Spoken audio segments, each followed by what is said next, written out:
예배 전에 찬송으로 주님 앞으로 나아가기를 원합니다. 401장 찬송하겠습니다. 401장입니다.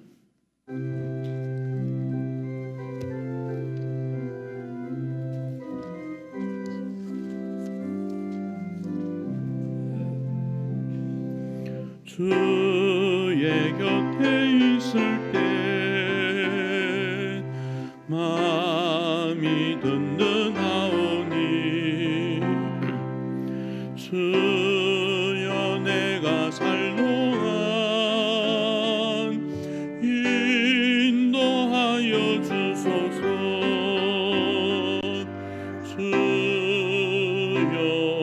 주여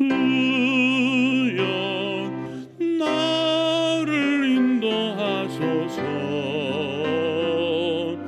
바른 세상 살도록 주여 인도하소서.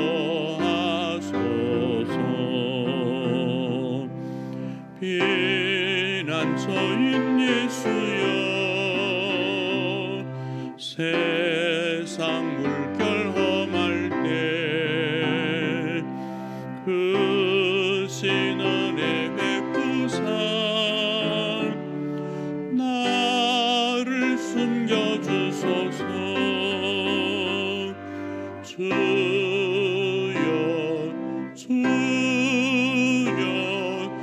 나를 인도하소서.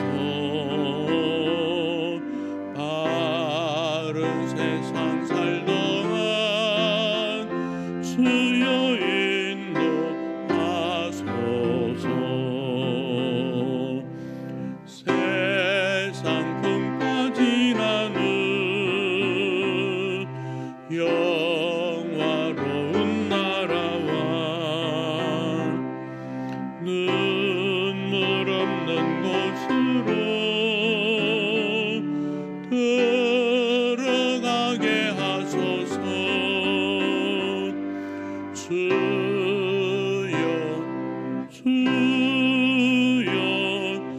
나를 인도하소서. 바른 세상 살동안 주여 인도하소서. 2절입니다. 피난처인 예수여 피난처인 예수여 세상 물결 험할 때 그 신은혜 베푸사 나를 숨겨주소서. 주여 나를 인도하소서. 바른 세상 살동안 주여 인도하소서. 세상 풍파 지나는 영화로운 나라와 눈물 없는 곳으로 들어가게 하소서. 주여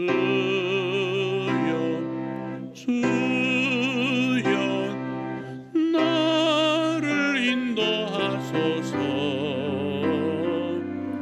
바른 세상 살동안 주여 인도하소서.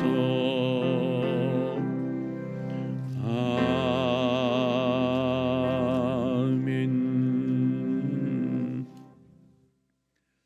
우리 예배 드리면 항상 조금 늦은 분이 계시는데 가능하면 뒷자리는 좀 남겨두시고 앞자리로 해서 예배 때 뒤에 오시는 분 좀 미안하지 않도록 가능하면 앞자리를 좀 부탁합니다. 429장 찬송하겠습니다. 429장입니다.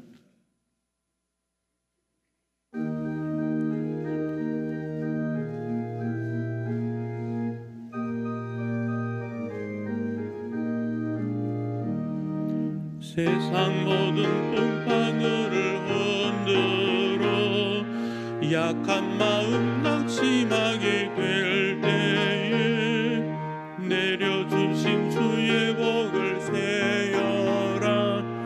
주의 크신 복을 내가 알리라.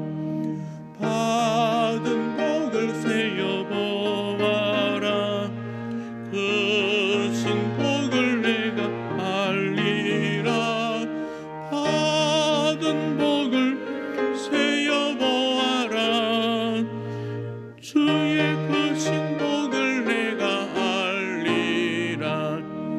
세상 근심 걱정 너를 누르고 십자가를 등에 지고 나갈 때 주가 내게 주신 복을 세어라. 두려움 없이 항상 찬송하리라. 받은 복을 세어 보아라. 크신 복을 내가 알리라. 받은 복을 세어 보아라. 주의 크신 복을 내가 알리라. 세상 권세 너의 앞길 막을 때 주만 믿고 낙심하지 말아라. 천사들이 너를 보호하리니 염려 없이 앞만 보고 나가라. 받은 복을 세어 보아라. 크신 복을 내가 알리라. 받은 복을 세어 보아라. 주의 크신 복을 내가 3절입니다.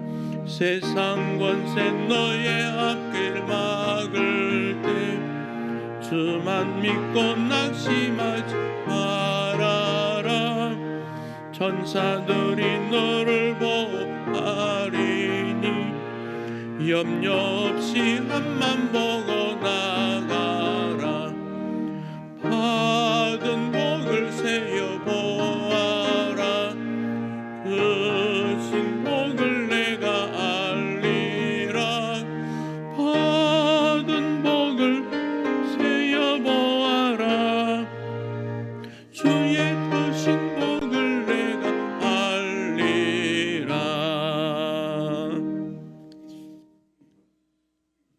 이를 셋째 주 하나님 앞에 예배 올리기를 원합니다. 조용한 기도로 주님 앞으로 나아가겠습니다.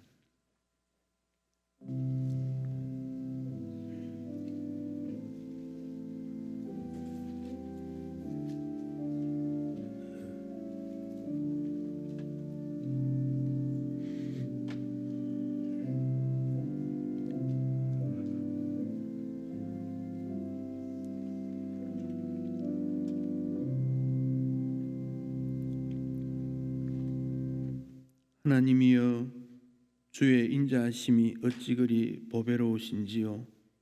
사람들이 주의 날개 그늘 아래에 피하나이다.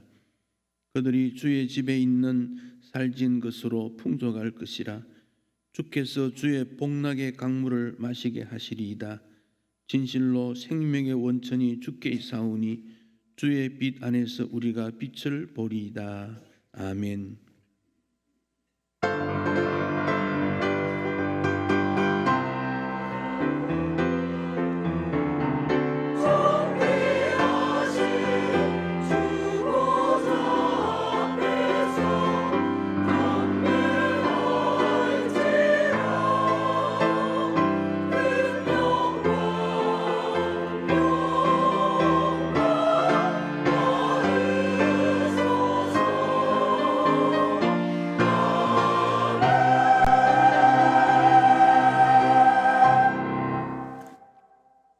죽음을 이기시고 부활하신 날 우리에게 주의를 허락하시며 예배자로 불러주신 주 하나님께 감사와 찬양을 올리기 원합니다.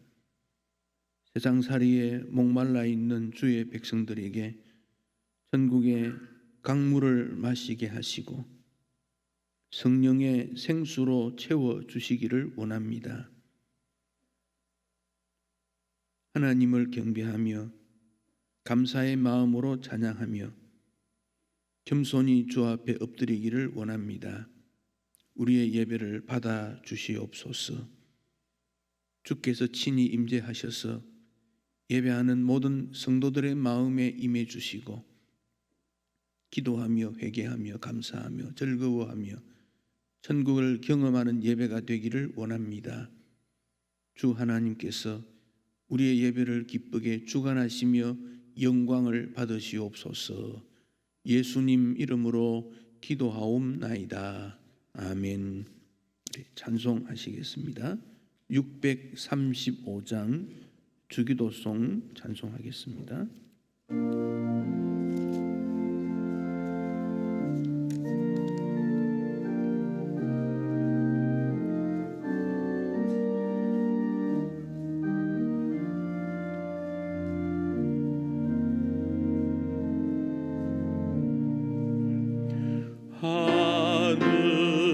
하늘에 계신 아버지 이름 거룩하사 주님 나라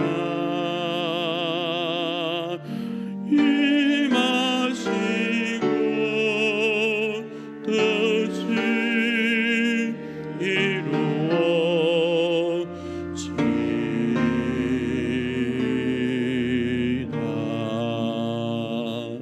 뜻이 일용할 양식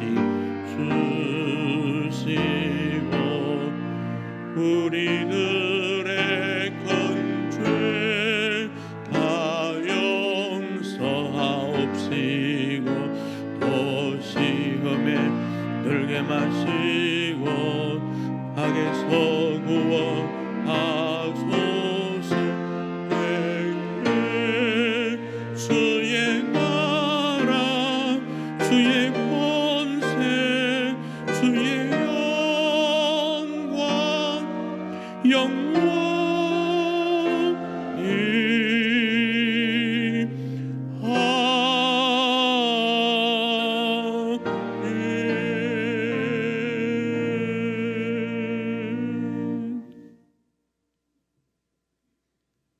아멘. 주님 앞에 설 때마다 영혼의 자유를 누리기 원하지만 세상의 욕심으로 부자유함을 주 앞에 고백하며 상한 심령을 원하시는 주 앞에 회개의 기도를 올리기 원합니다. 여러분 목소리로 자신의 영혼을 위하여 기도하시면 좋겠습니다. 기도하시겠습니다. 주님, 우리 마음의 문을 엽니다. 상처 입고 더러워진 우리 영혼을 주님 앞에 내어놓습니다. 불신앙과 탐욕이었던 우리의 자신들을 주님 앞에 내어놓습니다. 하나님을 믿는 성도라 하였지만 거룩하게 살지 못하였음을 고백합니다. 이웃 사랑을 수없이 들어왔고 실천하기를 원했지만 오히려 미워했음을 용서하여 주시옵소서. 잠시의 이익을, 잠시의 즐거움을 위하여 주의 말씀을 지키지 못하였음을 고백합니다. 다시 한번 우리가 누구인지 알게 하시고 거짓과 욕심으로부터 자유함을 주시며 나는 하늘의 시민권자임을 기억하며 천국을 소망할 수 있도록 은혜를 베풀어 주시옵소서. 주 앞에 부끄럽지 않는 삶을 살아갈 수 있도록 긍휼히 여겨 주시기 원합니다. 교만하지 않게 하시고 진리를 말할 수 있게 하시고 주 주 앞에 정결한 삶이 되도록 우리를 새롭게 하여 주시옵소서. 오 주님, 자비를 더해 주시옵소서. 치유하시고 씻어주시고 정결하게 하시옵소서. 예수님 이름으로 기도하옵나이다. 아멘.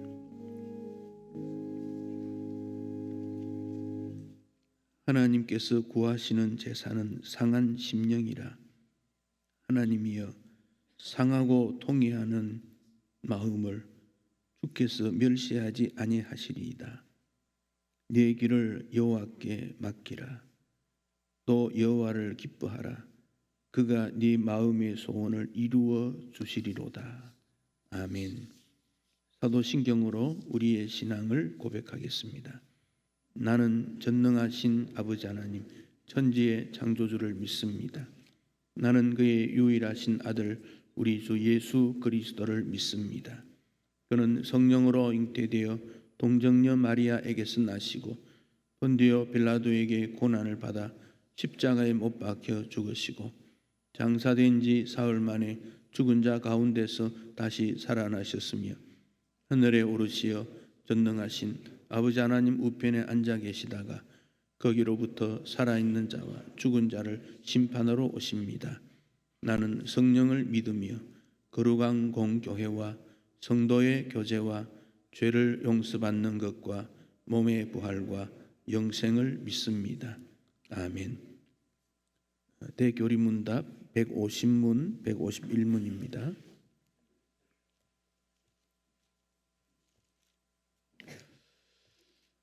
(151문은) 조금 복잡합니다만은 우리가 천천히 말씀을 읽도록 하겠습니다. 제 150문. 하나님의 법을 범한 모든 죄들은 그 자체로서와 하나님 보시기에 동등하게 가정합니까?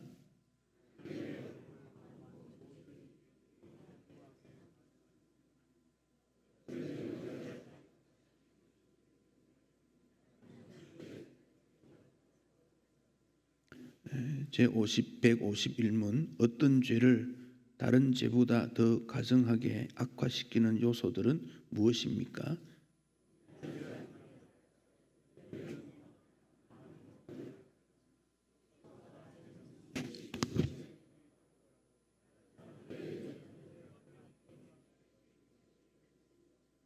범죄한 대상자에 따라서 하나님의 속성과 예배, 그리스도와 그분의 은혜, 성령, 증거, 사역에 대항하여 범죄한 경우입니다.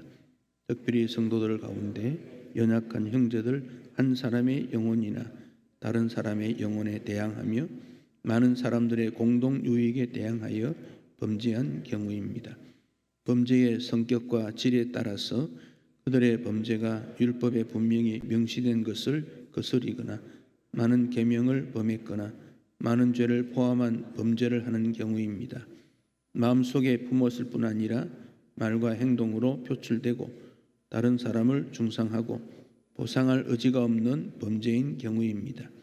은혜의 방편들과 긍휼, 심판과 본성의 빛, 양심의 가책 혹은 사적인 권면, 교회의 권징, 국가의 징벌과 우리의 기도와 삶의 목적, 약속과 서약, 언약과 하나님과 사람과의 약속에 대항한 범죄인 경우입니다. 고의적으로 뻔뻔스럽고 경솔하게 자랑삼아 사악하게 완강히 계속적으로 혹은 회개한 후 타락함으로 범죄하는 경우입니다. 때와 장소의 상황에 따라서 주일이나 다른 예배식 또는 예배 직전 직후와 그런 범죄를 예방하거나 극복할 수 있는 다른 도움이 있음에도 범죄하는 경우입니다. 남들 앞에 범죄함으로써 그들의 죄를 자극하고 오염될 수 있는. 아멘. 293장 찬송하겠습니다.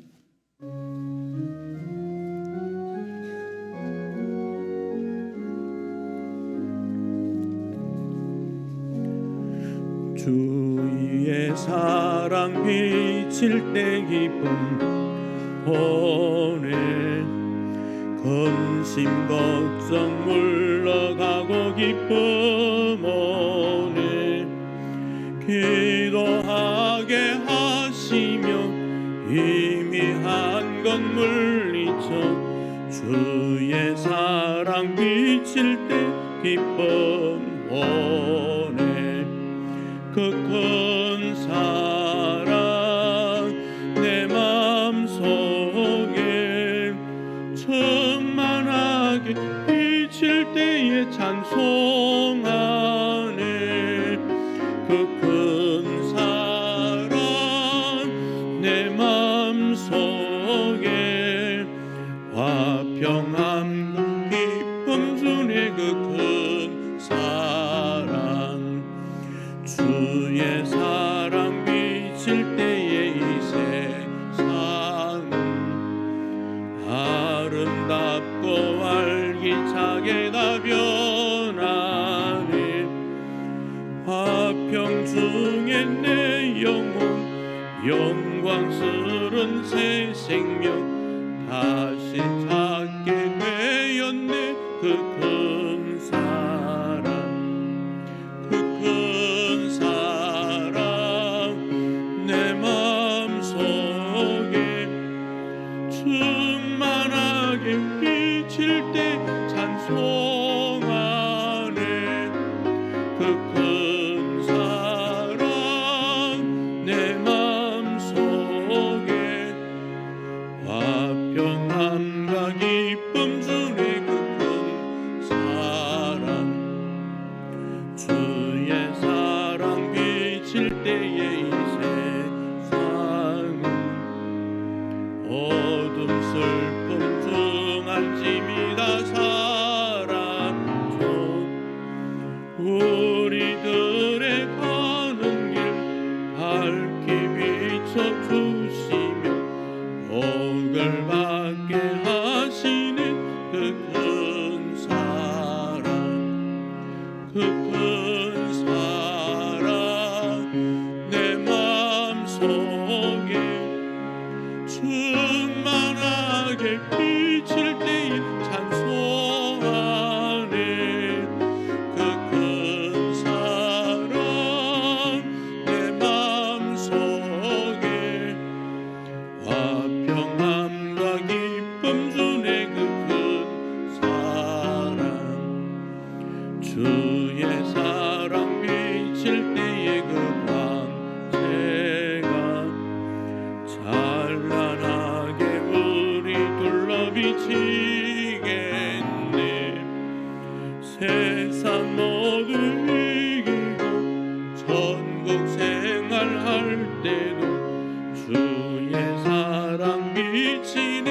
그 큰 사랑 그 큰 사랑 내 마음속에 충만하게 비칠 때 찬송하네. 그 큰 사랑 내 마음속에 화평함과 기쁨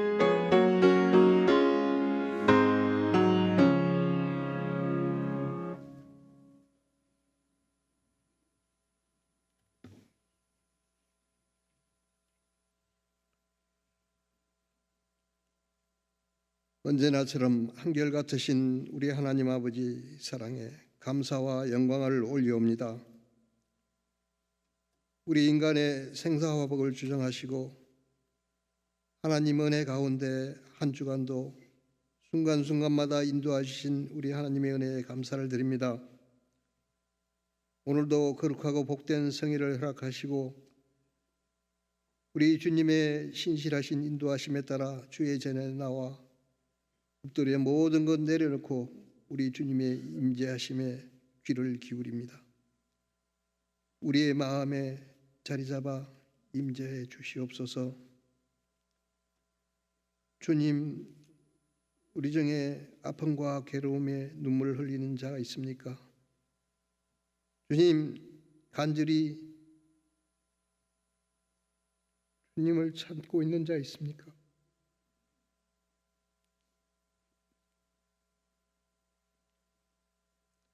저들의 부름에 응답하여 주시고 위로자가 되어 주옵소서. 저들을 외면하시는 주님이 아니신 줄 압니다. 주님,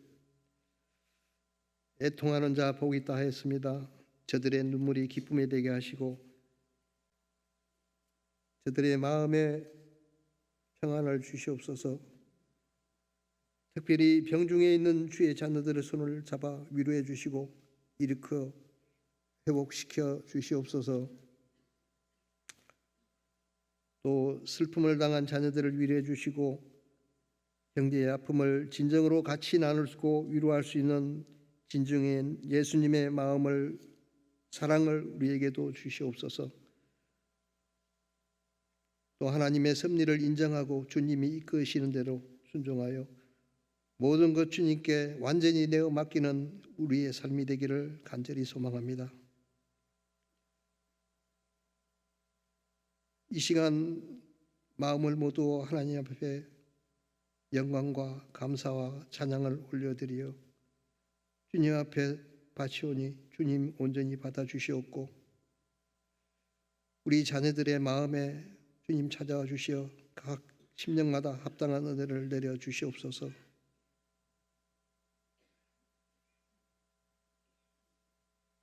양떼와 같은 우리들의 영혼을 위해 기도와 말씀으로 먹이시는 우리 황신기 담임 목사님을 주님의 영광을 나타낸 일에 크게 쓰임받게 하시고 축복과 평안을 주시오며 건강을 더해 주시고 더욱 강하게 붙들어 주시옵소서.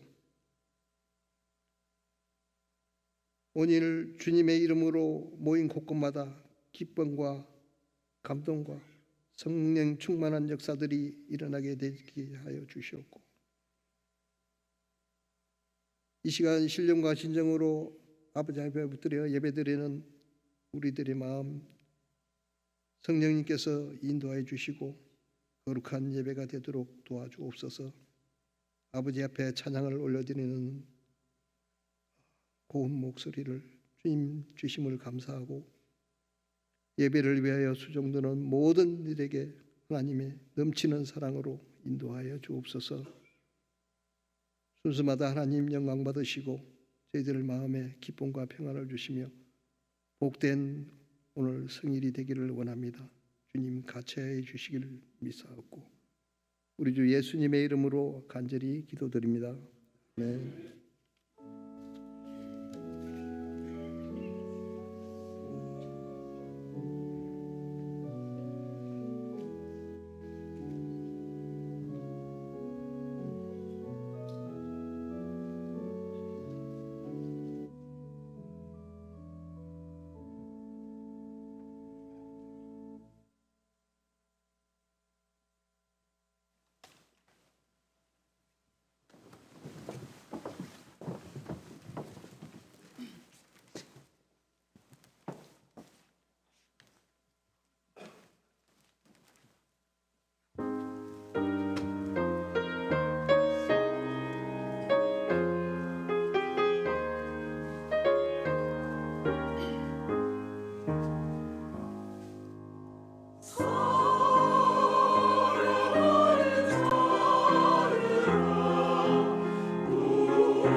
마태복음 8장 5절로 13절의 말씀입니다.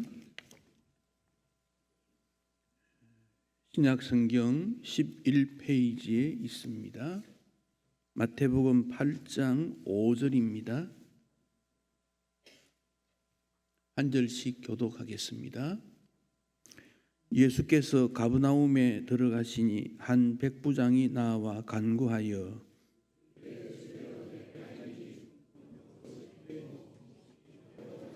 이르시되 내가 가서 고쳐 주리라.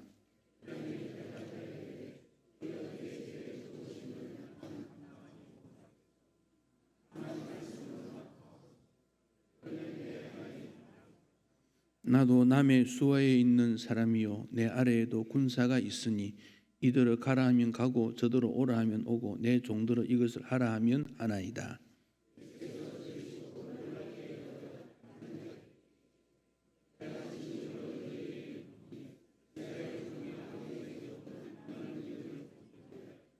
또 너희에게 이르노니 동서로부터 많은 사람이 이르러 아브라함과 이삭과 야곱과 함께 천국에 앉으려니와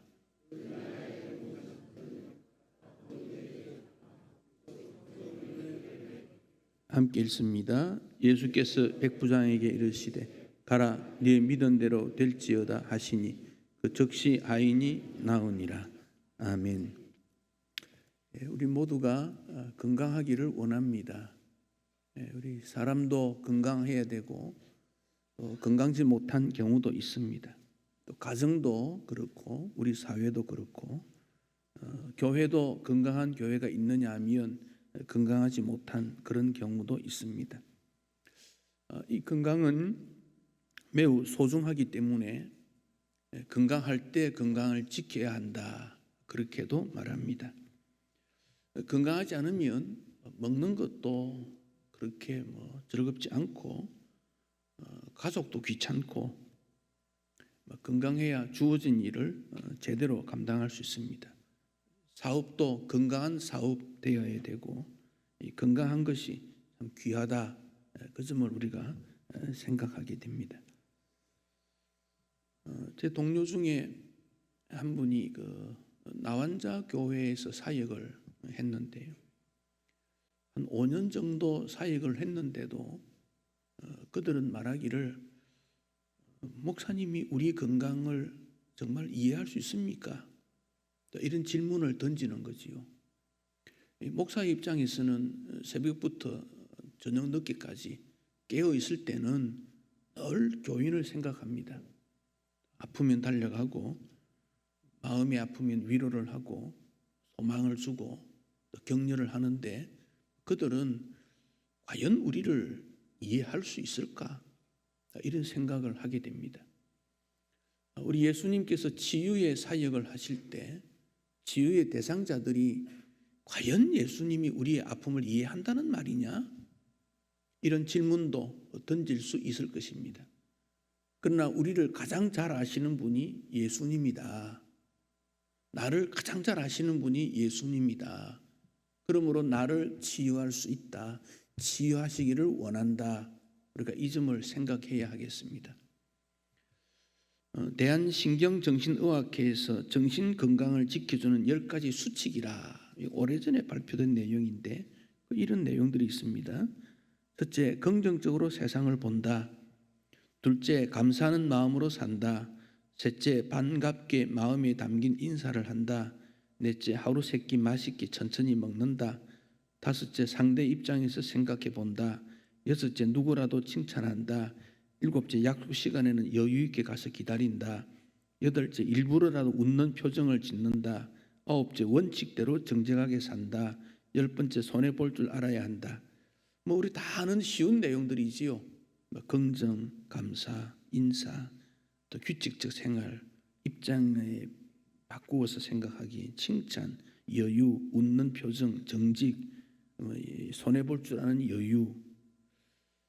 의학계든 정신계든 모든 면에서 이런 긍정적인 감사의 마음, 즉 예수님 마음이 건강하게 한다는 것을 우리가 알게 됩니다. 우리가 믿음 생활에 있어서도 예배도 건강한 예배가 돼야 되고 섬기는 것도 건강한 섬김이 돼야 되고 전도나 기도나 봉사나 모든 면에서 건강한 섬김이 돼야 됩니다.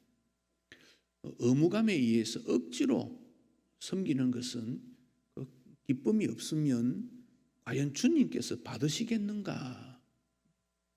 오늘 우리가 예배를 드리는데도 억지로 나와서 어쩔 수 없이 의무감에 의해서 드리는 예배는 건강한 예배라고 볼 수가 없어요. 우러나와서 예배에 대한 감사가 있을 때 건강한 예배가 되는 거지요. 또 예배 분위기나 예배 드리는 모습을 보면 그 마음에 참 건강한 예배자인가 알 수 있어요. 알 수 있어요. 우리 예수님께서 이 땅에 오신 목적이 여러 가지 있는데 그중 한 가지가 치유를 위한 것이다 하는 겁니다. 예수님 사역을 크게 세 가지 나누면 복음 전파, 천국을 알리는 것이지요. 두 번째는 가르치는 것, 세 번째는 치유하는 것, 세 가지인데 특히 복음서에 예수님의 사역을 우리에게 소개하는데 복음서가 약 3,774구절이나 된다 그래요. 한 3,800구절 중에 484구절, 그 약 13%가 치유나 되살아 죽은 자가 살아나는 것, 약 13%. 또 예수님께서 사람들과 대화를 하신 내용이 1257구절 중에서 485구절이니까 약 38%가 치유 때문에 대화했다는 거지. 예수님이 치유를 굉장히 중요하게 여기고 치유 사역을 하셨다 하는 점을 알게 되지요. 마태복음에 예수님께서 말씀하신 게 크게 5개가 나와요. 5개. 첫 번째가 산상수훈이죠. 제일 마지막에 종말론이고 5개 되는데 그 사이에 공간들이 있는데 거기는 보면 꼭 어떤 사건들이 일어나는데 오늘 마태 8장과 9장은 산상수훈 이어서 나타나는 예수님의 사역이지요. 그 사역이 8장과 9장 모두가 치유 사역입니다. 8장 1절에서 8절을 중풍병자를 고치심, 18절 1절 4절 나병 환자를 고치시고 14, 15절은 베드로 장모의 열병, 16절 귀신 들린 자, 28절 이하는 귀신 들린 2사람, 9장 1절 8절로 중풍병자 고치심, 18절 26절은 한 관리, 근데 누가복음에는 야이로라고 밝히고 있습니다. 야이로의 딸 12년 혈루증 여인 고치심, 27절 31절은 앞을 보지 못한 2사람, 32절 이하에는 말을 못하는 그런 경우. 그러니까 8장과 9장에는 9차례나 예수님의 치유에 대한 말씀을 기록해 주었습니다. 그러니까 온전한 신앙생활이라는 것은 우리가 영과 육, 정신과 육체 이 모든 것이 균형 잡힌 건강한 사람이 되어야 된다. 건강한 신앙생활을 강조하고 있음을 알게 됩니다. 사람은 영혼과 육체로 구분되었다 그러지요. 영혼을 영이다, 혼이다 나누기도 하지만 그게 두 가지인데 나누어지는 것도 하나입니다. 하나. 영혼이 따로 있고 육체가 따로 있고 그렇지 않지 않습니까? 한 사람인데 나누다 보니까 영혼도 있고 육체도 있다. 그러니까 영혼이 병들면 육체도 병들어요. 거꾸로 육체도 병들면 영혼이 병들 수 있어요. 근데 둘 다 병들 수 있겠지요. 근데 하나는 건강한데 하나는 건강치 않다. 이게 잘 없어요. 근데 건강하다는 건 뭐냐? 하나님 알아보고 인정하고 사람 노릇하고 믿음 생활 바르게 하고 예수님의 마음을 닮은 모습에서 예수님의 살아갔던 일들을 하고 있다면 그는 건강한 분이에요. 우리가 약한 부분은 있지요. 연세가 드시면 달리기 어려워요. 큰 힘쓰기 어려워요. 또 판단도 약간 우둔할 수 있어요. 전문가에게 도움을 받을 수가 있지요. 약해졌다 하는 것과 병들었다 하는 건 달라요. 약한 것은 보완하면 돼요. 보완하면. 또 약하기 때문에 훈련을 해요. 훈련을 하면 건강에 더 강해질 수가 있어요. 그러나 병들었을 때는 치유를 받아야 돼요. 병들었을 때는 그 근원을 해결하지 아니하면 건강할 수 없는 그런 모습을 보게 됩니다. 세상을 하나님보다 더 사랑한다? 건강하지 않지요. 하나님 더 사랑하는 게 건강이지요. 마귀의 유혹받은 것을 판단치 못하고 끌려가면 건강하다고 말할 수 없어요. 그래서 우리 마음이 항상 하나님 말씀을 받을 깨끗한 준비가 되어 있고 말씀 속에 회개하고 하나님 말씀 앞에 순종함으로 예수님 닮는 열매를 맺고 예수님처럼 생각하고 행동하게 되는 건강한 신앙생활을 하게 되지요. 오늘 본문에는 백부장이라는 사람이 등장이 됩니다. 이 사람은 이방인입니다. 유대인이 아니죠. 이방인입니다. 백부장이라는 말은 100명의 부하를 데리고 있는 중간 관리자다, 그렇게 보시면 되겠어요. 그 당시 로마가 지중해 전체를 지배하고 있었을 때 지배하는 곳에 군인들을 보내게 되지요. 그러면 그 지역을 다스리는 지역 책임자입니다. 여러분, 우리 신수동에 사는데 신수동에 한 2만 명쯤 돼요. 주민센터 가면 몇 사람이 되느냐 하면 한 20사람 정도밖에 안 돼요. 요새 지구대, 그래요. 파출소, 요즘 지구대라 그러지요. 지구대 가면 한 지구대도 역시 한 20사람 정도 돼요. 그러니까 20사람 정도가 2만 명을 이렇게 돌보는 거예요. 그렇다면 100명의 군인이 그 지역을 관할한다면 이 백부장의 위치가 어느 정도일까 짐작할 수 있지요. 그 정도 상당한 권세가 있고 또 지도력을 갖추어야 되고 사람들에게 인정받는 사람이다, 그 점을 알 수 있습니다. 그가 어떻게 예수님을 믿게 되었는지는 성경이 밝혀지고 있지 않습니다만은 그런 사람이 오늘 본문에 보면 내 하인이 중풍병으로 집에 누워 몹시 괴로워합니다. 하인에 대한 관심이 있지요. 같은 본문의 누가복음을 보면 내 사랑하는 하인이, 그렇게 말했어요. 그러니까 백부장의 마음에 어떤 상태인 것인지를 우리가 대충 짐작할 수 있습니다. 그런데 그가 예수님에게 와서 이런 말을 합니다.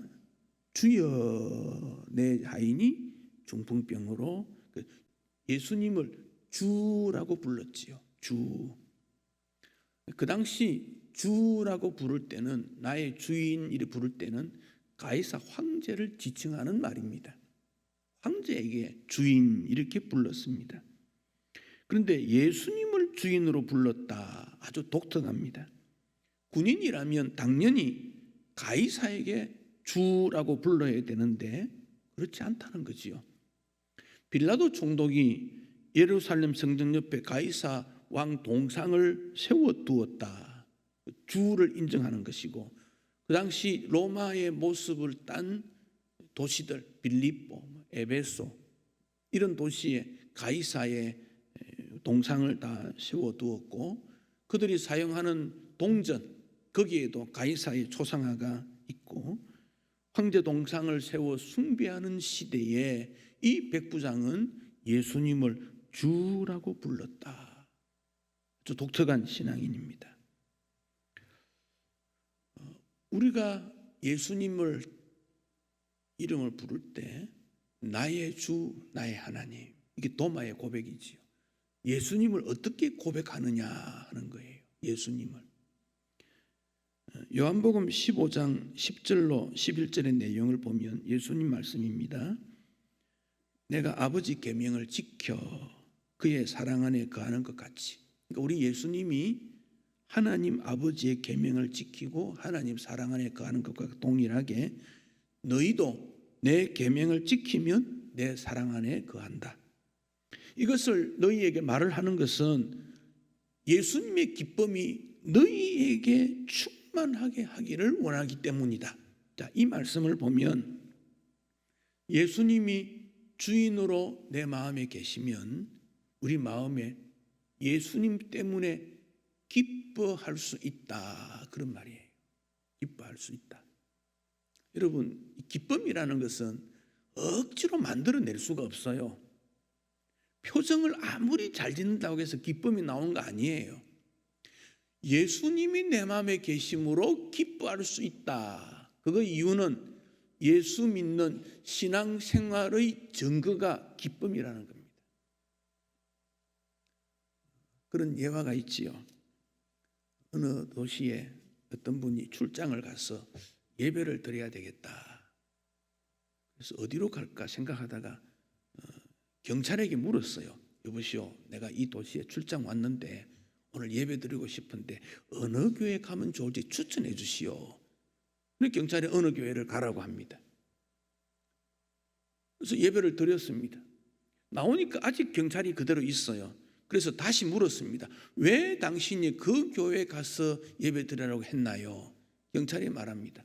주일날 예배 드리고 나온 사람이 많은데 이 교회 예배 드리고 나온 사람 얼굴을 보면 이 교회 성도들은 얼굴이 밝고 기쁜데 다른 교회 예배 드리고 나온 사람 별로 기쁨이 없어요. 그러니까 아마 기뻐하는 교회가 좋은 교회 아니겠는가. 그래서 그 교회 추천했다고. 여러분, 예배를 통해서 천국을 경험하면 세상의 염려나 걱정으로부터 자유하게 되는 거예요. 우리에게 염려 걱정 없는 사람 있겠습니까? 다 있지요. 요즘 얼마나 걱정이 염려가 많은지 자기도 모르게 우울해지는 일이 일어나고, 오늘 약간 눈이 왔지요. 눈이 약간 오거나 비 오는 날 코트 입고 걸어다니는 사람 조심해야 돼. 그 마음에 뭐가 있어서 그래. 뭐가 우울하다 그러지. 우울하다. 그런데 그것을 기쁨으로 비가 오는구나 기쁘게 다니는 사람이 있겠습니까? 그런데 사람의 마음에 이런 것들이 있는데 이런 것들이 예수님을 통해서 우리 마음에 예수님이 계심으로 이런 어려움과 염려나 걱정, 근심이 있지만은 극복할 수 있고 얼마든지 해결해 줄 수 있고, 그러니까 기쁨이 일어나니까 표정도 달라지고 좋은 거지요. 예배드리면 찬송하면 마음이 달라지고 기뻐지는 이유는 주님이 나에게 함께 있는 거지. 이게 주인을 모시고 사는, 기뻐할 수 있는 인생이 그렇습니다. 누가복음에 보면 이 백부장이 이스라엘 민족을 사랑했다 그랬고 회당도 건축을 해줬대요. 그러니까 이 사람은 다른 민족들도 사랑하는구나, 그런 실천하는 믿음의 사람, 이런 것을 알게 되고, 그가 자기가 데리고 있는 하인이 힘들어하고 괴로워하니까 주님 고쳐주셔야 되겠어요 라고 말하게 되는 거죠. 만약 하인을 사랑하지 않는다면 아픈가 보다, 힘든가 보다 짐작은 하지만 그 문제를 나의 문제로 가지고 오거나 주님 앞에 내어놓는 일 하지 않지요. 적어도 백부장쯤 되는데 그렇게 생각하는 것이죠. 그러니까 기도하는 사람은 그 사람의 상태를 이해하려고 하고 주님 앞에 맡기는 그런 백부장 마음인 것을 알게 되지요. 그랬더니 예수님께서 내가 가서 고쳐주리라 한 말씀 하셨더니 백부장이 말합니다. 그럴 필요가 없어요. 내 집에 들어오시는 것을 감당하지 못하겠어요. 백부장 집이 손님 모실지 못한 집이 그건 아니지 않겠습니까? 그런데 이렇게 말씀하시는 이유는 판절 뒷부분에 다만 말씀으로만 하옵소서. 그러면 내 하인이 낫겠습니다. 이 백부장은 예수님의 말씀을 대단히 중요하고 능력 있는 말씀으로 고백하고 있는 일이지요. 순수하게 그런 구절에 보면 내 수하에 군인이 있는데 가라면 가고 오라면 오지 않습니까? 주님 말씀만 하시면 되지요. 말씀의 능력을 그가 인정하는 거지요. 신앙생활이 뭡니까? 주의 말씀을 어떻게 받아들이는가? 그게 신앙생활의 기준이에요. 말씀은 좋지만 나는 그렇게 하지 않는다. 그거는 믿음생활 좋다고 말할 수 없어요. 말씀의 능력을 인정하고 그 말씀이 생명이고 주께서 말씀하시는 것은 성취될 약속으로 믿고 주의 말씀을 따르는 것이 믿음이지요. 그러니까 기도하라고 하는 말씀 듣고 따르는 것이 믿음 생활이고, 하나님 기쁘시게 하는 말씀 듣고 따르는 것이 믿음 생활이지. 기도하라 그랬지만 기도해봐야 아무 소용이 없는 것 같아. 그러면 말씀 따르는 게 아니에요. 말씀 따르는 신앙이 바른 신앙이에요. 그래서 그 말씀에 따르지 않으니까 주님은 말씀 따르는 훈련을 시키는 거예요. 우리에게 다른 생각하지 말고 오직 믿음으로 살도록 이런저런 훈련, 염려 걱정도 있고 기도 생활도 하게 되는 것이지요. 우리가 예수님을 주님이라고 부르는 이유는 그 주님이 나를 구원하시고 모든 세상으로부터 해방시켜 주셨다고 하는 믿음을 가지기 때문에 그래요. 그 믿음의 고백이 예수 그리스도라는 명칭에 달려 있습니다. 예수 그리스도라는 말은 예수가 성이고 그리스도가 이름이고 그게 아닙니다. 사람은 우리는 성도 있고 이름도 있지만 예수 그리스도라는 말은 예수는 그리스도라는 선언적 표현입니다. 예수는 이름이다. 그건 아시지요? 그가 우리의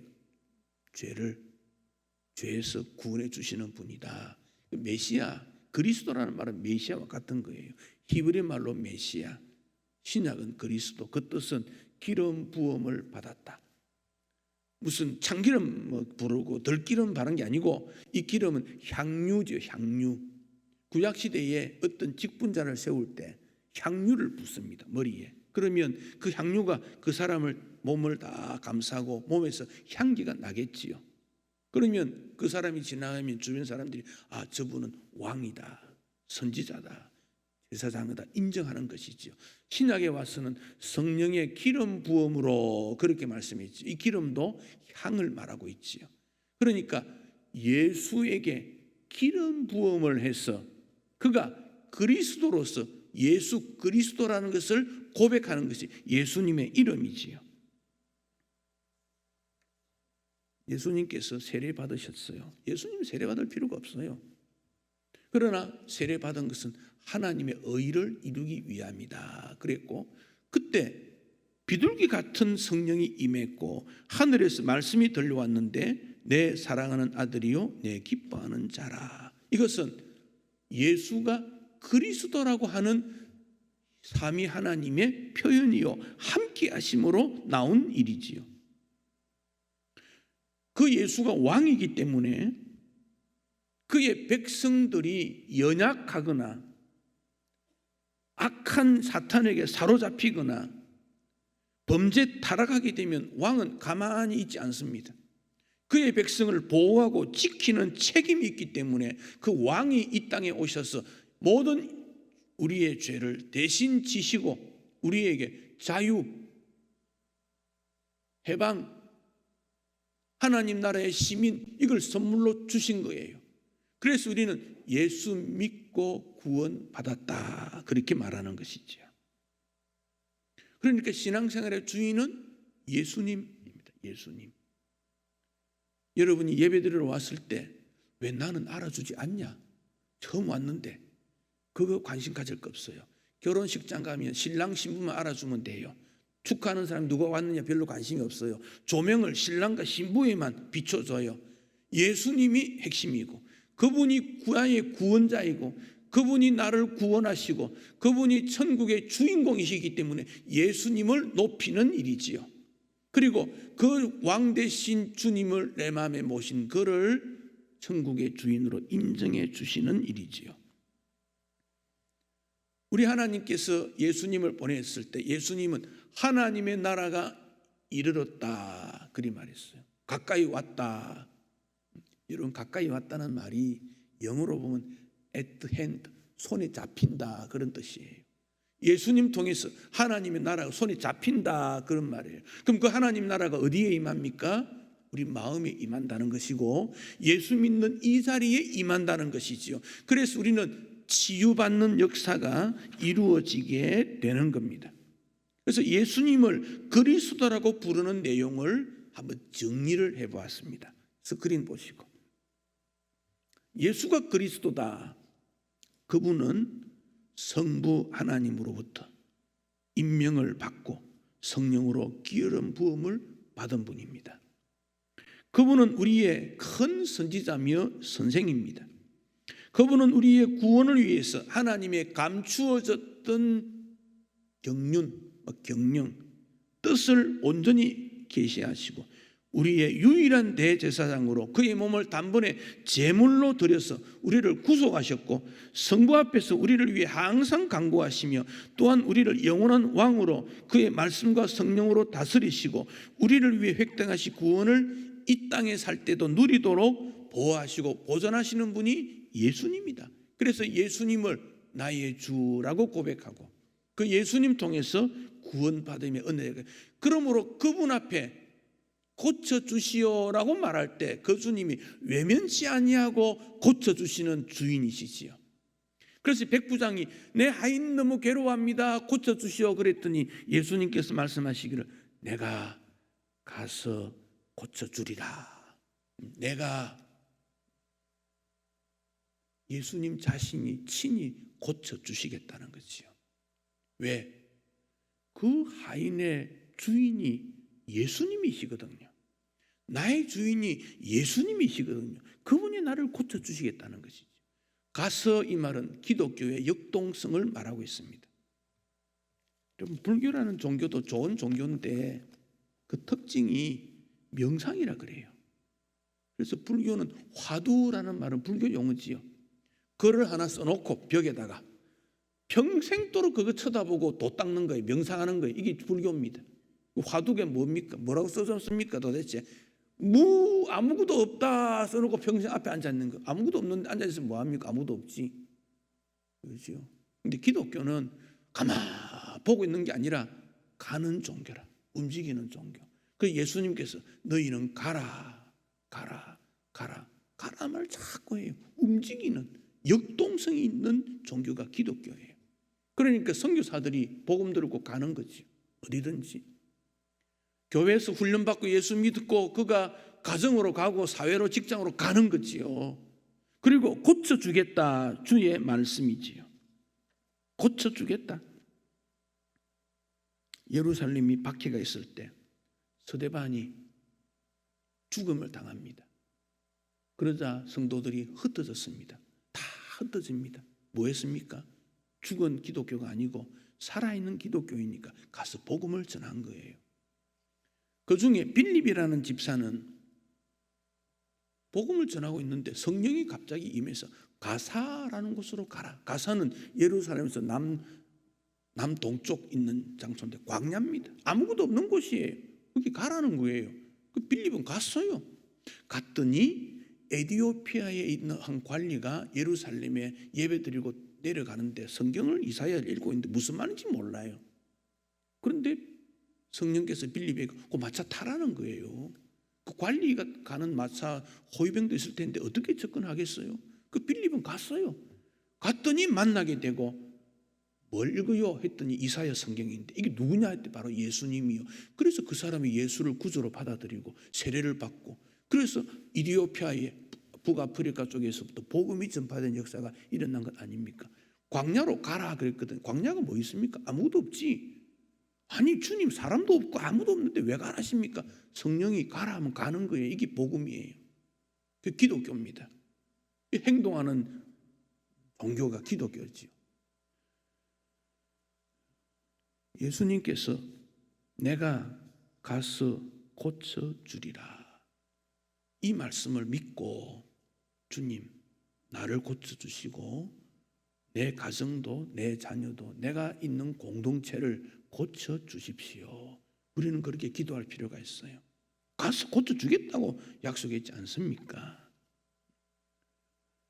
이 말씀을 들은 백부장 그는 말씀을 하면 되지요.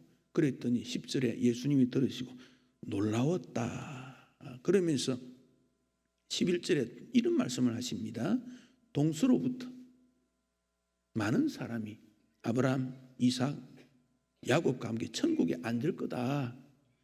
그런데 그 나라의 본 자손 이스라엘 백성들 오래 하나님을 믿는다는 그들은 바깥에 쫓겨나게 되고 이를 갈게 되고 그러면 안에 누가 있다는 말입니까? 예수를 구주로 믿는 그들은 아브라함, 이삭, 야곱과 함께 천국에 앉는 하나님의 백성이 된다. 왜 일어납니까? 치유받았기 때문에. 그래서 예수님의 치유는 영혼과 몸, 마음과 생각, 우리 사회, 역사, 교육 모든 부분에 전인적 치유하시는 것이 우리 예수님의 치유입니다. 의사들도 치유하는데 부분적 치유지요. 완전한 치유는 아니에요. 그러나 예수님의 치유는 몸, 영혼 전부를 치유하십니다. 이 예수님의 치유는 병 들었다가 나았다가 또 드는 게 아닙니다. 완전한 치유입니다. 우리가 이 땅에 죄 짓고 회개하지만 또 죄 짓는 경우 있지요. 발생되지요. 그러나 주님은 우리를 완전하게 치유해 주시고 시간과 공간을 초월합니다. 그 당시뿐 아니라 지금도 이런 역사가 일어나고 있고 어느 나라에서도 이런 일이 일어나고 누구든지 치유해 주십니다. 그러니까 베드로 장모도 치유해 주시고 관리도 지원해 주시고 12년 동안 혈루증 앓았던 여인도 치유하시고 하인도 치유하시고 모든 사람을 치유해 주시고 이것으로 말미암아 인간의 제도나 장벽을 뛰어넘어서 이 땅의 모든 것을 치유하시는 분임을 우리가 기억하게 됩니다. 사랑하는 성도 여러분, 우리가 이런 생각을 합니다. 그래도 나는 치유받지 못한 것 같은데 여전히 육체적인 고통과 아픔이 있어. 상처도 있어. 정신적으로도 때로는 좋았는데 때로는 또 그런 옛날의 모습이 드러나는 것도 있어. 이 땅에서는 그렇습니다. 이 땅에서는. 지금 주님이 말씀하신 것은 하나님 나라의 선포와 함께 이 하나님의 나라가 어떻게 치유되어 가는 것을 8장 9장에서 말씀하고 있어요. 그러니까 온전한 치유는 주 안에서 이루어지고 이 땅의 평화와 기쁨 누리다가 천국에 영원히 거하게 된다고 하는 완전한 치유를 꿈꿔야 돼요. 질병에 걸리면 질병 자체도 무겁지만은 그 질병에 대한 두려움이 더 고통스럽게 만들어요. 사업이 어려우면 사업 어려운 것보다도 불안과 절망이 더 힘들게 만들어요. 그런데 우리 주님은 그런 모든 일로부터 자유하게 해줘요. 영혼의 기쁨을 주는 거예요. 만족을 주는 거예요. 감사를 주는 거예요. 그런데 우리가 어떤 일을 통해서 무엇을 이루었다 하더라도 불안감이 있고 절망감이 있으면 이룬 거 아니에요. 참 기쁨 아니에요. 예수 믿으면서도 여전히 어두워요. 마음이 참 기쁨이 없어요. 만족이 없어요. 무언가 아쉽다는 말이지요. 완전한 치유 받은 거 아니에요. 치유는 주님이 주시는 기쁨이 있어요. 기쁨이. 이 기쁨이 회복돼야 돼요. 그리고 여러분 각자가 주님을 만나면 기쁨이 회복이 일어나고 이 땅에서 어떻게 살아가는지에 관계없이 주님을 통해서 내 영혼의 즐거움을 누릴 수 있어요. 그래서 예수님이 주신 기쁨으로 우리에게 충만하게 되는 일이 일어나게 되지요. 이런 말씀 드리면 이래요. 내가 구원받은 거 아닌가? 예수님이 나면 없는 거 아닌가? 왜 나에게 기쁨이 없지? 무엇을 기준 잡습니까? 주의 말씀이 주 예수를 믿으라. 그리하면 너와 내 집이 구원을 얻으리라. 믿으면 구원 얻는다. 의심할 필요 없어요. 주님 앞에서 예수님을 영접해서 주라고 시인하는 그는 하나님의 자녀라고 말씀하신 약속의 말씀을 믿고 따르면 돼요. 흔들릴 필요가 없어요.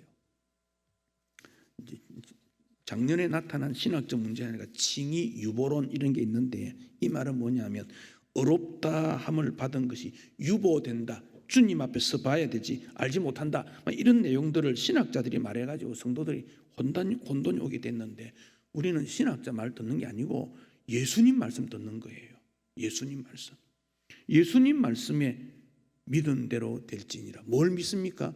예수님이 그리스도이심을 믿으면 하나님의 자녀됨을 의심할 필요 없고 나에게 지금 여러 가지 연약한 부분 부족한 부분 있지만 주님이 나를 온전하게 만들어 주시는 그 하나님 나라의 기쁨과 소망을 가지고 의심치 말고 믿음으로 살면 그가 승리자가 되는 거예요.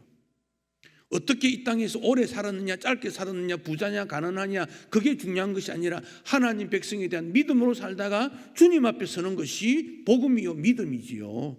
두려워할 필요 없어요. 우리의 양상은 다 다르지만 그 환경에서 주님의 이끄심은 동일합니다.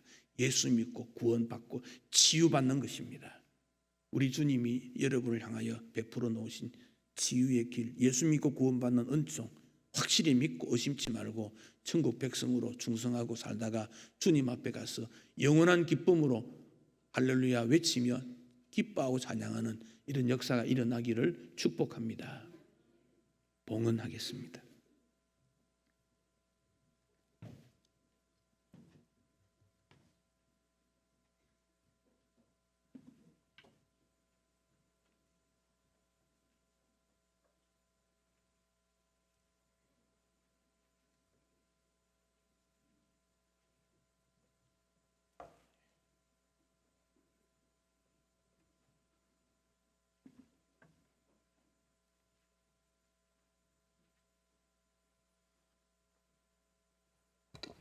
기도드리겠습니다. 사랑의 하나님, 이 시간 예배를 드릴 수 있는 은혜 감사드립니다. 우리 모든 성도들이 저마다 받은 은사를 통하여 주님께 충성하고 각자의 섬김의 자리에서 한 영혼 한 영혼을 내 어깨 위에 세우는 한 영혼을 살리는 저들 되게 하여 주심을 감사드립니다. 주님, 저희들에게 헌신 봉사할 수 있는 은혜 베푸심과 섬김의 자리에서 있게 하심을 감사드리며 이 시간 주님 앞에 귀한 예물 드립니다. 옥합을 깨뜨린 여인의 심정을 가지고 정성껏 드리게 하시고 저희들이 드리는 예물이 신앙 고백이 예물이 되게 하옵소서. 각자 받은 은혜대로 11조로 감사헌금으로 성교와 건축헌금으로 주일 헌금으로 드리는 손길마다 30배, 60배, 100배의 결실을 맺을 수 있도록 주님 축복하여 주옵소서. 이 예물이 주님의 이름으로 사용되어질 때 많은 열매 있게 하시고 관리하는 재정부장과 보원들에게도 함께 하셔서 복음 전파와 주님 나라 확장의 주님의 향기가 나타나는 예물이 되게 하여 주시옵소서. 성령님의 역사심을 믿으며 이 모든 말씀 예수 그리스도의 이름으로 간절히 기도드리옵나이다. 419장 찬송하겠습니다.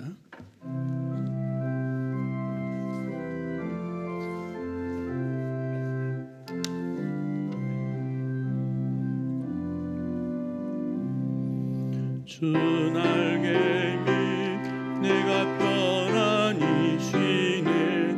밤 깊고 비바람 불어쳐도 아버지께서 날 지켜주시니 거기서 평화를 누리리로다. 주 날개 밑 편안하다. 그 사랑 끈을 잡으며 주 날개 밑 내 쉬는 영원히 거기서 살리. 주 날개 밑 화면표되니 거기서 쉬기를 원하노라. 세상이 나를 위로치 못하나 거기서 평화를 누리리라. 주 날개 밑 편안하다. 그 사랑 끈을 짜미며 주 날개 밑 내 쉬는 영원히 거기서 살리. 주 날개 밑 참된 기쁨이 있네. 고달픈 세상 길 가는 동안 나 거기 숨어 돌보심을 받고 영원한 한식을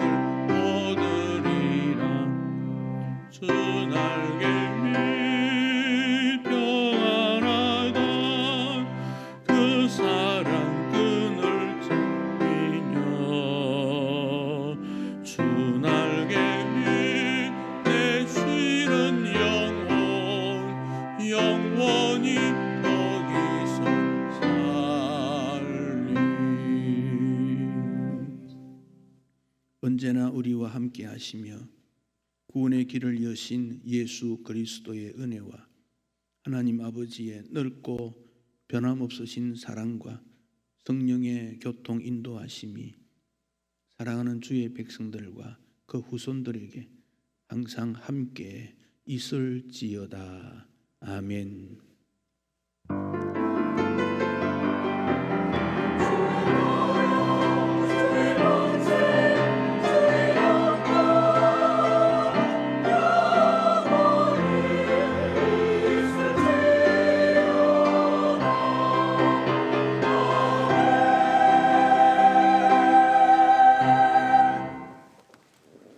광고 잠깐 드리면 오후는 구역 연합으로 드리고 혹시 우리 홈페이지 그 교회 요람을 스마트폰으로 보기 원하는 분은 2시 10분부터 교회 이 자리에 오시면 우리 청년들이 사용하는 방법을 좀 이렇게 말씀해 드릴 겁니다.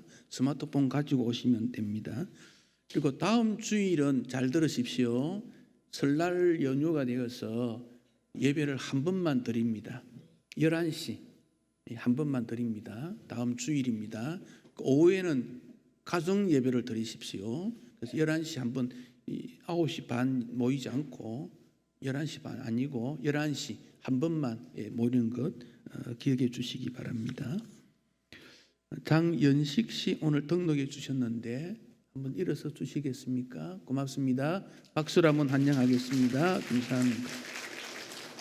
오늘 예배에 임성령 집사님 함께 참석해서 고맙고 문수혜 집사님 어머니 어성부 계시는데 오늘 참여해 주셨네요. 감사합니다. 여러분 앞으로 세례 가정들 세 가족이 오시면 우리 둘째 줄 앞자리 여러분 오른쪽 맞죠? 둘째 줄 저기로 세 가족들 앉도록 둘째 줄 우리 백태기 집사님 앉아 있는 곳 뒤편 거기에 세 가족들 앉도록 해주시고 식사하실 때에 세 가족들은 우리 뒤에 중고등부실 있지요. 거기 신신고 들어가도 되니까 세 가족들은 거기서 식사하도록 안내를 해주시고 우리 교회 처음 오신 분도 간단한 식사하시고 식당 안에 제일 안쪽에 문이 있는데 거기서 식사하시면 교제도 할 수 있습니다. 장소를 그렇게 활용해 주시고 우리 교회 오신 분들 환영하는 거니까 그렇게 여러분 안내도 하고 자리 활용을 해 주시면 좋겠습니다. 예배를 마쳤습니다. 우리 옆 사람과 함께 인사를 좀 나누시고 격려도 해 주시면 좋겠습니다. 감사합니다.